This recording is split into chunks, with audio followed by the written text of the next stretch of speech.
Čau lidi, já vás zdravím u tohoto videa, všechny, kdo sledují tohoto video, protože nám tady v Minecraftu, který jsem tady náhodně dal na pozadí, vychází slunce, začíná nový den, já tady tobě čarodějnici, a nový den svým způsobem začíná na tomhletom kanále. Tady totiž právě začíná moje působení, které doufám něco přinese, že se na to někdo bude dívat. Tohle je vlastně, chtěl jsem udělat takový informační videjko, nezačínat rovnou, abych říkal tyhle ty úvodní informace v prvním díle Let's Playe, protože tam, aby jsme se mohli rovnou věnovat hře. Takže tady prostě jsem dal symbolicky na pozadí Minecraft, protože můžu teďka prozradit, že první sérii na rozehřátí, na rozjezd bude skutečně Minecraftová série, klasický survival. Co se tady asi tak odhadem bude dít.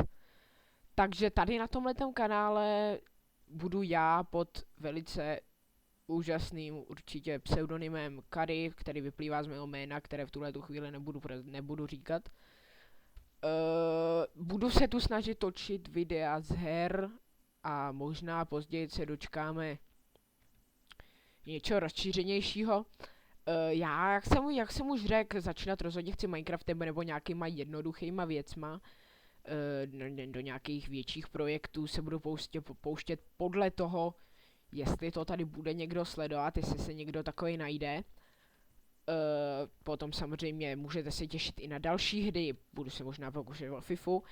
A přemýšlím, že zkusím, že si vezmu na starost poměrně těžký úkol, a to gameplay z Goal United, a určitě mám připravenou také sérii ze serveru Web Games, protože tam jsou místy zajímavé hry, jsou to takové ty rychlovky, ale určitě se z toho dá něco natočit, protože opravdu některé hry tam stojí za to. Jinak, prosím vás, musím se pozastavit trošičku nad tím, že furt nezačínejte, když chcete začít točit, netočte Minecraft, je to trapný.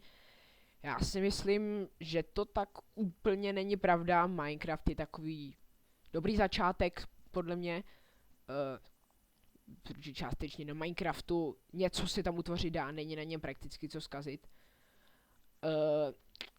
Takže rozhodně tohleto prosím nekomentujte, komentujte radši to, jak vypadalo to samotné video.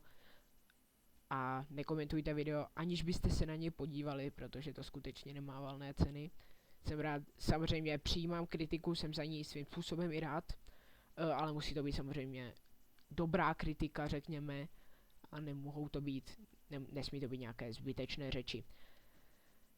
Takže si to shrňme, takže zkrátka úvodní video, snaha o točení videí z her, no a to je vlastně na obsah tohoto prvního videa všechno.